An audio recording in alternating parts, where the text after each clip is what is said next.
What's up, Outliers? Welcome to a review kind of reaction style video that I'm gonna do on Chase Sexton's most recent training vlog. He just put this out a couple days ago, so we're gonna kind of go over the training a little bit in it, the things that he shared, also some things that I found interesting throughout the video of him training with Peter Park. So this isn't the first time that I've kind of dived into Chase Sexton's training, but it's the first time that I've reacted to it and kind of shown my process as a coach, studying other, riders in the sport, but also studying other, professionals. There's a lot to learn from other people. I'm not going to sit here and act like I know everything about training, and so it's really good for me to kind of look at these things, break it down, and I might not know the why behind a lot of what I'm going to go over, but I'm going to try and kind of understand it and maybe see a reason why Peter Park has this type of program going. But at the same time, there's definitely a couple of things I kind of scratch my head at a little bit. Like, I personally wouldn't be having any of my athletes do it, but doesn't mean it's right or wrong. We all have our different styles of coaching, and we all have like a reason typically of why we're trying to do something, or like an adaptation that we're trying to make happen. So, get into it. The video kind of starts with Chase coming back from a 3-hour bike ride. A 3-hour bike ride, I'm going to have to assume from, knowing Peter Park's kind of programming for Chase and also Levi and Tom last year, a lot of that long duration work, especially on a road bike, was zone 2 based. So zone 2 being roughly, easy calculation, 60-70% of your max heart rate, keeps you aerobic rather than putting you into an anaerobic state. So it's really kind of good to make sure that they're building a big aerobic base so that their body is creating adaptations such as capillary density, mitochondrial density, especially in like the big muscles in the legs, which proved to be very important for the sport of motocross. So after he's all done with his 3-hour cycle, talks about going back to the gym and doing about an hour's worth of cardio at the gym as well. So if he did a lower intensity, call it that zone 2 style training, 3 hours on the spin bike or on the road bike, excuse me, he's going to do another hour. So they go into the gym and they're doing things kind of as a cross training, because it's really good to switch up the way that you're working your body so that you don't just become adapted to cycle really well. Like, Chase isn't trying to be a, world renowned cyclist. He's trying to be the best motocross, supercross racer in the world. So it's good for his body to get worked, his upper body, because cycling is just cycling is so much lower body, and the upper body doesn't really get much of anything from it. That's why it's really good for kind of that lower intensity, but it's really hard to do like high intervals on a road bike. But they go into the gym and they're doing this cross training. So they use a salt bike, a rower, ski, Versa climber as kind of like a mixture of mixing up the cardiovascular training. And it seems like it's a little bit more intense, maybe somewhere in that like higher zone 3, which would be what we call like a lactate threshold area, where we're kind of teetering with that line of aerobic to anaerobic. So the body is starting to use more carbohydrate for energy, which then creates byproduct like lactate. And that builds up, and that can help to boost that lactate threshold, which is a really good thing. It's really important to note that when you hit the threshold between aerobic and anaerobic, we're not necessarily just like, going from one to the other and it's just like an on-off switch. It's actually more of like, if I start more aerobic and I'm, my anaerobic is down here, as I get closer and closer and closer to my threshold, they're basically just like exchanging the percentage that they're working at. So when you get up into like zone 5, 90% of your max heart rate, yeah, like you're very much predominantly anaerobic, and when I'm just sitting here talking, I'm very much predominantly aerobic. But zone 2, 3, 4, you still kind of have this like play out, and it's a lot different for everyone, which is why the formulas of 60 to 70% for zone 2 isn't exactly like perfect, and it's also not perfect where lactate threshold occurs actually in zone 3. For some people, that occurs in zone 4. I'm a good example of that. My lactate threshold isn't until I get to about 160, 165 heart rate, which as a 30-year-old, my max heart rate is about 191. So I'm kind of, pushing more into like my zone 4 to my lactate threshold, but that's just my physiology. So very much different for everyone. Something that I found very interesting was when they skipped to the Thursday, he talks about water. And now this isn't really like training based, but he was bummed that there wasn't any water in the fridge because he didn't want to drink California tap water, which I don't blame him. So he's talking about a filtration system that he has back at home in Florida because he also doesn't trust Florida tap water. And dude, clean water is so good. That's so important for our bodies because we don't want to be taking in chemicals, and also there's so much prescription medication that ends up in the water system. So that's not great either. But, I'm not going to get on the whole train of like fluoride bad, like we're not going to talk about that.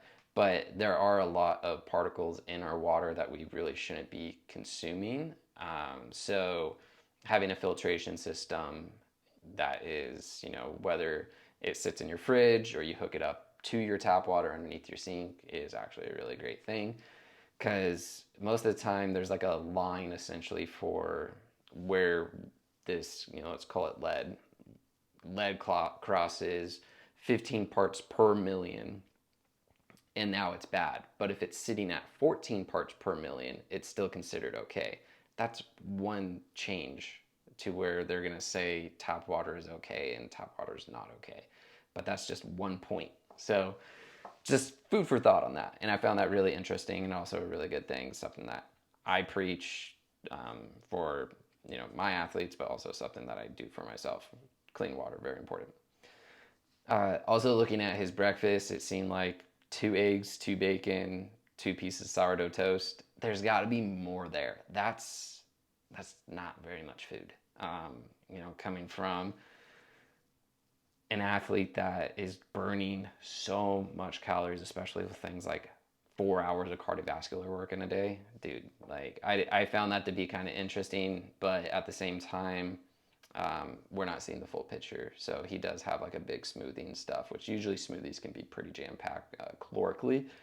But with that being said, might not be meeting total protein. Always interested in seeing total protein for a lot of athletes. Moving on to Thursday in the video, they go back to the gym.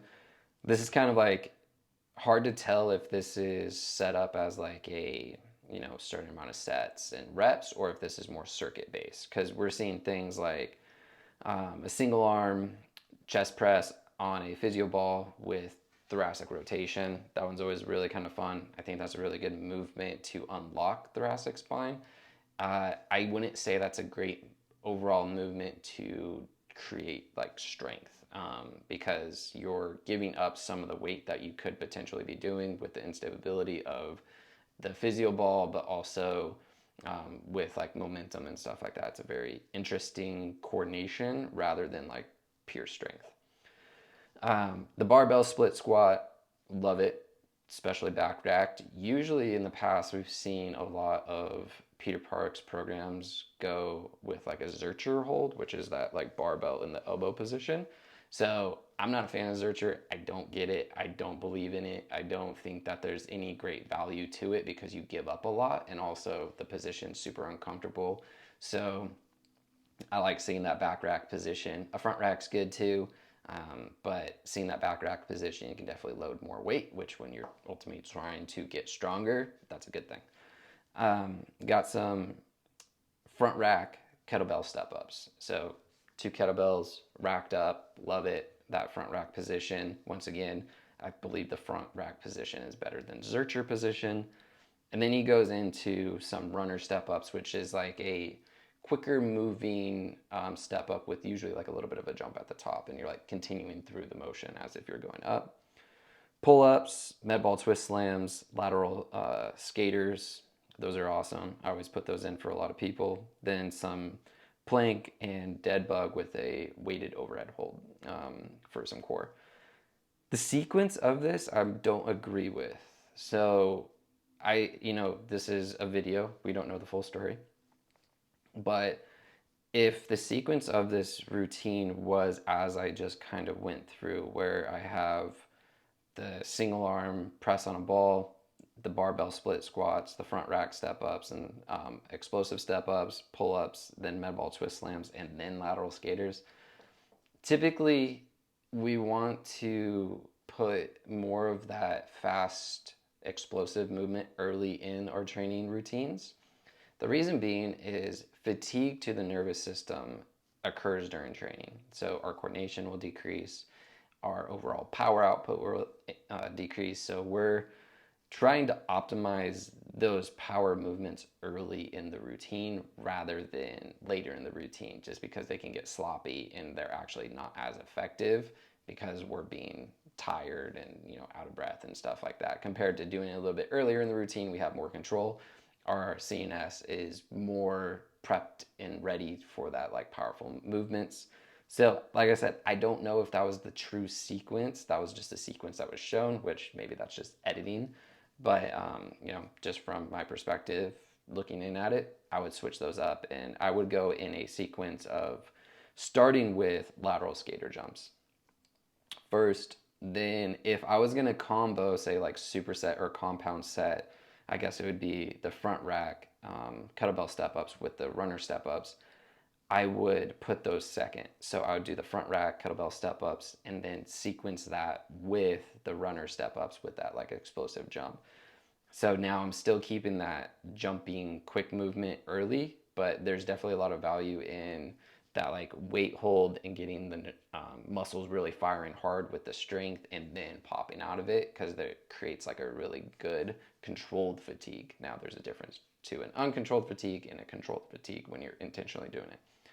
Then I would be going into my barbell split squat, and I'm sticking with the biggest like weight movements to early on in the routine. So that barbell split squat, get the legs. Now I would move to the upper body. So I would go with those single arm presses on the ball and the pull-ups, and then finish out with the core work, the different plank variations that they're working with, and also those dead bug variations as well. So I think that would just be my personal take, the way that I would take that routine and kind of mix it up. Like I said, we don't know the full story all the time. To finish on Thursday at the gym, I thought this was kind of a hodgepodge, just like have it be hard and just get an hour of cardio just to get an hour of cardio. But it's kind of crazy. So bear with me here. Levi and Chase, they run 1,000 meters together, and then I believe they're splitting these other things. So it was ski 1,600 meters, then they would run again, then they'd split a Versa climber for 1,200 meters, run again, bike for 3,200 meters or 2 miles, run again, assault bike for 2.5 miles, run again, row for 1 mile, run again.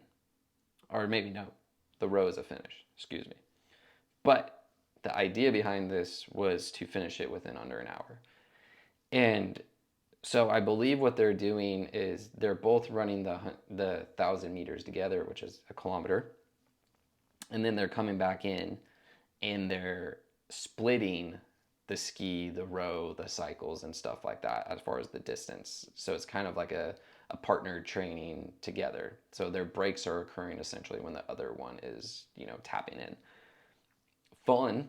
I definitely could get on board with doing something like that back when I was doing like OCR training. It's always good to like train with a little bit of like camaraderie and a buddy. It helps you get through those hard times. So the goal was to get that in under an hour. They did it in 50 minutes and 33 seconds. Pretty impressive. I don't have any other markers for that, but that seems like a pretty impressive feat because They're essentially running 1, 2, 3, 4, 5. So it's a 5K mixed in with, a 2 miles, 3 miles, another about 6 or 7 miles. So they're hitting about a 10 mile in total, um, cardiovascular workout in under an hour, in 50 minutes essentially. So if you want to like divide that in, they're cooking. They're hitting about probably like a 530 mile in total. With the different tools, of course, we're not just like running the 530 mile for that many miles, but very impressive. I don't know if this was just meant to be that like longer, harder duration type work, but it definitely kind of just goes into like making you good at suffering, which there's definitely some use to going into some sufferfest. So um, can't say it's specifically for this or that, but it definitely is an interesting mix of cardiovascular work. Flipping over, switching it up, seems like that was kind of one of the bigger days for them, which it's good to have variation in like intensity of your days throughout your training week. You don't want to just like climb up harder, harder, harder, harder throughout the week, and you also don't want to just like go really hard all the way across the week either. So it's good to kind of have some variation, because on Friday he was out surfing, which is kind of like a recovery. They did a foundation style training, I'm going to assume, because it's Peter Park. But I'm not a huge foundations guy, to be quite honest, because it's really just kind of yoga relabeled. When you learn about yoga, there's a lot of different types of yogas, and so they kind of took some stuff and took from here, took from there, and pieced it together. I'm not against it. I'm just not super impressed by it either. So I'm not like one of the big fans of, following it like a lot of motocross people. A cycle, wonderful. Seems pretty simple, kind of recovery, active recovery day. Saturday, go into the gym. This was very much like, once again, it's a video, so we don't know everything. They were doing sled pushes, rack carries, a push-up ladder, so essentially like doing push-ups through like an agility ladder. Landmine clean and press, love that, especially with the attachment. Kettlebell swings, proper kettlebell swings, which looked really good. We would call those Russian kettlebell swings, opposed to the kettlebell swings we see in CrossFit a lot, which are American kettlebell swings, that like overhead bullshit. Versa climber, some hill runs, assault bike, ski erg. Once again, a lot going on. Don't know the full story. Seemed like a circuit. So there's a lot of back and forth, but it's a video. Don't get the full picture all the time. Sunday, mountain bike, another active recovery day. Then Monday, there was a big cycle. I believe it was Monday. I don't know. Big old cycle. They went up a mountain together, and then they got to coast back down, which, that's kind of just training that longer duration and also getting the legs working really hard, going up the hill rather than just spinning. So they're probably hitting zone 3, zone 4, at times on that cycle, compared to the cycle earlier in the week, which was that 3-hour one, which, like I said, I assume that was probably a much lower intensity cycle. So yeah, a little bit of a breakdown in there. I found it interesting to just kind of like pull it apart a little bit. Not saying that I know everything, not saying that it was right or wrong, because there's definitely things that I would do different, but I'm a different coach and my athletes are different people at the same time. So Chase is an animal, Levi's an animal. You can't deny this training is obviously helping them be better. So, it's kind of one of those things where you want to zoom out a little bit and be like, okay, what's the reason behind the madness? What's kind of putting this at the forefront of training for moto? So yeah, it's kind of interesting. I'm not gonna say that Peter Park is the Holy Grail. A lot of people thought like Alden was the Holy Grail for a while too, and so it's just like, I think, kind of trends. But I know Peter Park actually has some really good training methodologies just from watching him and also listening to him on podcasts. So yeah, it's kind of interesting. Thought this was a fun way to kind of look at some different stuff, and If you haven't watched it, go watch it. Check it out for yourself. It is a good vlog. Did a great job. Hopefully they do more of them. I think it's really good for the sport to have more like transparency within the training side of things, because even now I still get people messaging me like, why are they gatekeeping? Why are they doing this? And it's like, I don't know. I'm pretty transparent. So if you have any questions about training, comment below, get on my website, send me a message, and I'll be happy to answer them. But until then, please like, subscribe, all that sort of stuff. Helps out the page, helps grow Outlier, and I'll see you in the next one.